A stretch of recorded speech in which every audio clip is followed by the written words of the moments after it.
A News First exclusive interview.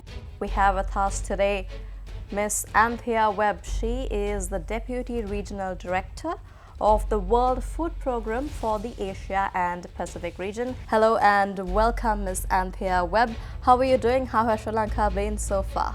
I'm delighted to finally be able to visit Sri Lanka.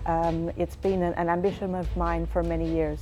The World Food Programme, a part of the United Nations, is the leading humanitarian organization. Let's start off by providing our viewers an insight about what the World Food Programme does on a global platform. World Food Programme is an agency of the United Nations, and our mandate is to save lives and to change lives. We work to assist more than 100 million hungry people around the globe. In the worst possible circumstances, we respond in emergencies, bringing food to people who have lost their homes or their livelihoods. But part of our work is also focused on helping people feed themselves and become more resilient so that a kind of shock doesn't set them back too far. This is a particularly difficult year for WFP because food and fuel prices have gone up dramatically. It was already difficult, but 2022 is really shaping up to be one of the hardest years, certainly in my 25-year career. Ms. Webb, I guess we could say that it is a well-known fact that Sri Lanka is going through a number of crises right now, and this includes a threat to food security as well. What is your take on the situation in the country? Would you call this a food crisis?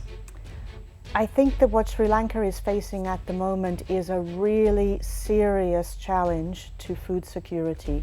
Already you're coming out of 2 years of COVID where a lot of people have lost their jobs and we're already finding it difficult to make ends meet. Now that food prices have gone up 58%, those people who were already struggling are very close to being pushed over the edge. We already have evidence that many people in Sri Lanka are reducing the number of meals they eat. They're making those meals smaller so the food lasts longer. And in some cases, they're skipping them, which is a really, really worrying sign. You mentioned about food inflation. Now, food inflation in Colombo rose to almost 58%, and this is a record high. Now, speaking of food inflation, this draws concerns of affordability. Can people really afford food that is that expensive? And if they can't, how is this going to affect them in the short term and in the long term? You're right. I think everyone in Sri Lanka at the moment is really feeling the pinch on their budget. If prior to the crisis you were spending less than half of your income on food, then now it's become really difficult. Our main concern are with those households who already spent more than half, sometimes up to 75% of their income just to get enough food to feed the family. When that cost goes up by 58%, as you mentioned, it means they have to cut back on other really important items. So they'll be reevaluating whether or not they can afford to send their kids to school. They'll be finding ways to cut back on other expenses, and some of them may stop or cut back on medication and medical treatment that they need. Those are the kind of steps that are really, really worrying because they tend to have a long-term impact and they can create more damage in the short term as well. A big fear that we have is for pregnant women in particular.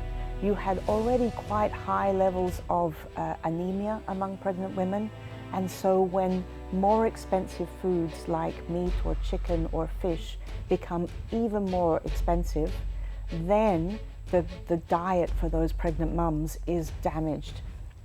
People resorting to cheaper food or food that is limited, not having all meals. I actually saw one of the World Food Programme's monthly report that said around 80% of people are resorting to cheaper food. This means that they are eating unhealthy, and it could lead to serious repercussions of malnutrition. Now, malnutrition is not an issue that Sri Lanka started facing today or yesterday. It's been there even before the COVID-19 pandemic and even before this economic crisis. How do you think this issue of malnutrition can be tackled in Sri Lanka? So the immediate crisis needs to be addressed on two fronts. One is that those most vulnerable people, young children and pregnant women, absolutely need to be protected, and we're working very hard to find ways to do that. The second is to get the food economy back up and running, and I know that my colleagues in other UN agencies and some of the development partners are working very hard on that. The reason I'm so worried about children and pregnant women is that the effect of not being well nourished carries throughout your life. And so we know from decades of global research that when a baby is born too skinny, too thin, and when a child grows without the right kind of nutrients, their ability to be healthy and smart and productive in their life is damaged, and it's something that is almost impossible to reverse. So that's a part of the reason that we're so keen that intervention happens in Sri Lanka right now. There's no time to lose. We do not want to be seeing anyone suffering more than they currently are. Ms. Webb, I believe that now, more than ever, the future generations of Sri Lanka are growing up amidst quite crucial times for the country. How do you see this situation unfolding over the coming years? I'm hopeful that this is a painful but ideally short-lived blip. I'm nervous, however, because the world is in a very difficult moment. And so if this had occurred at a different period in time, when you didn't have everyone facing high food prices and you didn't have all countries facing economic difficulties, then it would have been easier to manage. I'm, however, very optimistic that Sri Lankans are resourceful and resilient, and that they will find a way through.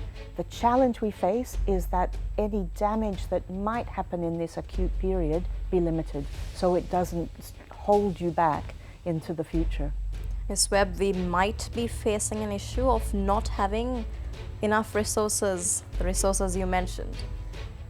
What could happen then? There will be ways that people find to get through this situation.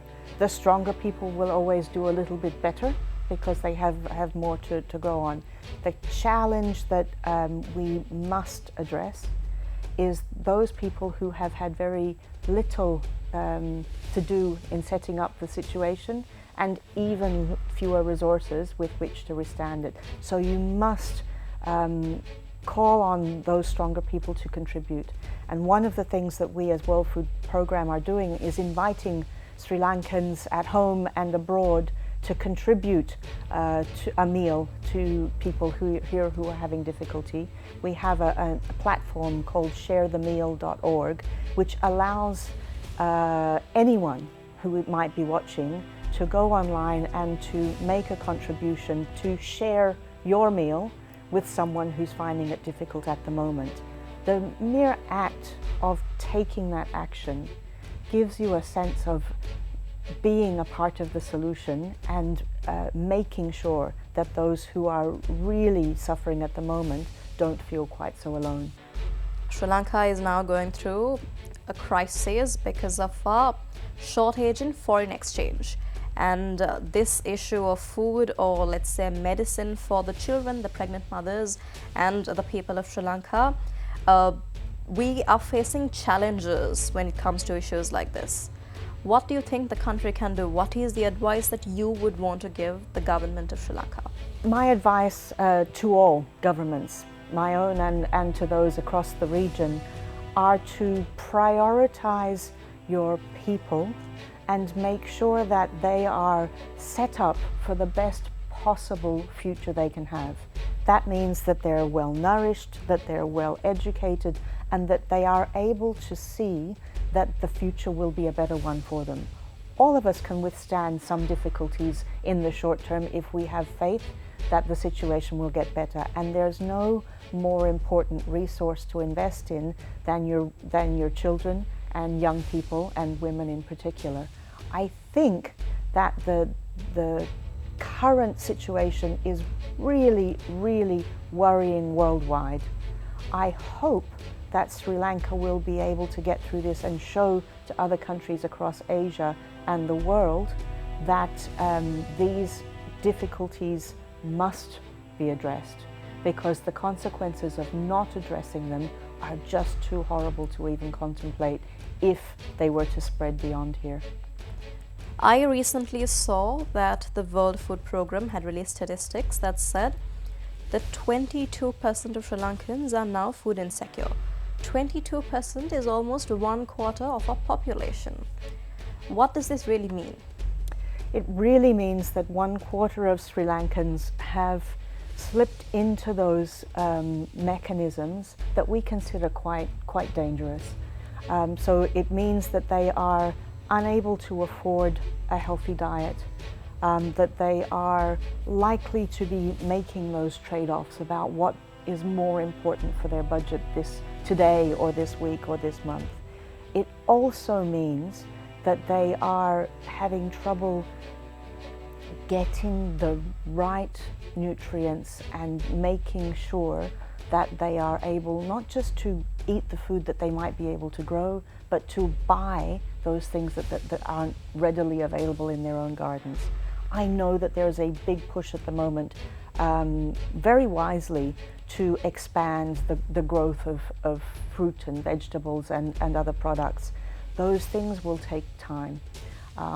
Unfortunately, there is no such thing as a magic bean that planted today creates fruit tomorrow. And that's why for that 22% of the population who are struggling, we need to be able to react now and not wait until the number becomes bigger and those 22% get even more hungry and food insecure. What kind of assistance can people like this get, apart from the system of sharing the meal? Is there anything else that you all have in place for people like this, the most vulnerable people of Sri Lanka society? We're aiming to assist 3 million people in Sri Lanka between now and the end of the year. Those are the pregnant women and young children who relied on the Triposha program, and will be bringing in food to be able to get that factory back up and running, so that those really critical people of concern are assisted. We'll also be working to get the school meals system up and running again at full speed. 1/4 of the school children in Sri Lanka rely on that, and it's a very, very useful way for us to address several objectives, both food and nutrition and education at the same time. And lastly, we'll have some emergency food response available for those people, particularly who live in the estate sectors, who don't have land of their own to cultivate, who've probably lost jobs and income, and who have a large family relying on them. Those ones are a real concern to us at the moment. They seem to be the ones who are suffering the most. Ms. Webb, now you are the Deputy Regional Director for around 17 countries, I believe, and you definitely have visited more countries. Where do you think Sri Lanka's food crisis, if I may call it, stands compared to other issues that the other countries are facing? I think what you see in Sri Lanka today is a surprisingly fast change in direction. It has gone from a country which was moving very positively towards the Sustainable Development Goals. The economy was growing very strongly. The arrival of COVID and some of those other policy decisions that were taken have showed the rest of the region how fast things can change if you take your eye off the ball a little bit. I don't like to compare countries because each one is quite unique. But I will say that I was alarmed to see just how fast and how severe the situation seemed to be going when I was contemplating the visit a couple of weeks ago. It really is incumbent on all of us to make sure that this is a short-lived issue and it's not one that it's a minor speed bump on Sri Lanka's highway to success, rather than a reversal or a U-turn. Ms. Webb, you said you don't want to compare other countries, so let's compare Sri Lanka with Sri Lanka. When Sri Lanka started to get affected by the COVID-19 pandemic, which of course all countries was affected by, did you think that it could get any more worse? And now we are facing this economic crisis.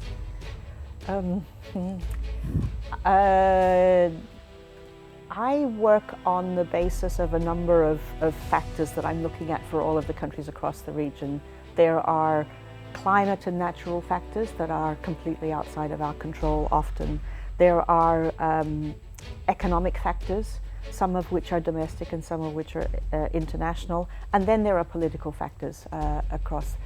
What worries me is when 2 out of 3 of those start to be problematic. And that's, I think, what you see in Sri Lanka at the moment.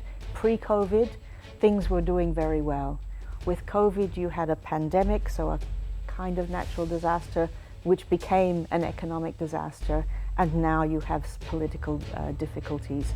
When all 3 of those red lights are flashing, makes me very worried. But it also means that intervening in time can minimize the length of the problem and the depth of the damage that it can do. Do you see any green lights in the foreseeable future? You have the most beautiful country. You have the most generous and smart and entrepreneuring people on this gorgeous island that you have. It will, those factors will turn around. At the moment, the storm that the world is facing is really tossing the island of Sri Lanka on its waves. And I think that with time and with the right kind of actions to prevent the suffering from expanding, Sri Lanka will come through this. But I am afraid it will be really, really, really difficult in the short term. Ms. Webb, a very important question. The World Food Programme's Zero Hunger by 2030 goal. 2030 is only 8 years away from now. And considering the situation in countries across the world and the situation in Sri Lanka, which is a small island with 22 million people, do you really think that this goal of zero hunger by 2030 is that target achievable? I remember very well in 2015 when the General Assembly, all of the countries agreed, not just the countries, but people and business and civil society all came together and said, yes, we think this can be achieved. It was certainly a different moment in time. I have to believe it can be achieved. I think that there will always be moments when countries, families, communities are challenged and unable to meet their food needs. But that needs to be a very brief period, and there needs to be a system in place in order to support them. We don't quite have that yet. But if there is any silver lining, I think, to the current food crisis that the world is facing, it is not to take for granted that progress will always be forward, and that we absolutely must have systems in place that help those who are struggling through that moment rather than leave them behind, because we all suffer at that point.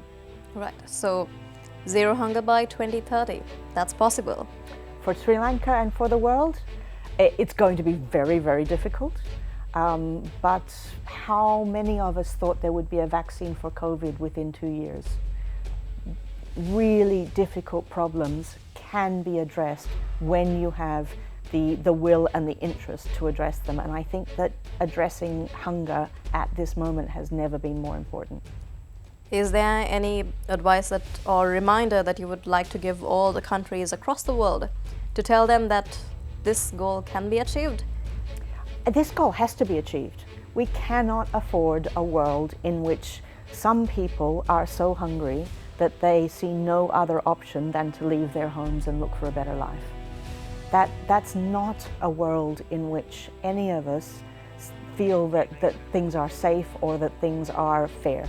I genuinely believe that we have an imperative to find an ability to eliminate poverty, zero hunger, and make sure that everyone has good health. So, the World Food Programme's emergency responses in Sri Lanka and across the world. What do you all have in place right now? And what are your plans for the future? Do you all have everything in place, the funds? So we've decided to assist 3 million of the most vulnerable people in Sri Lanka. To do that over the next 6 months is going to cost us about $60 million US. We have secured 30% of that so far. We are in contact and discussions with other partners to come up with it, but I can't stress enough how important it is for everyone to do their part and to share that meal with us, because we will not be able to achieve zero hunger or even get through this really difficult period unless we feel that solidarity that people across the country and across the globe are helping to eliminate hunger here. Well, that was Ms. Anthea Webb, Deputy Regional Director of the United Nations World Food Programme for Asia and the Pacific region.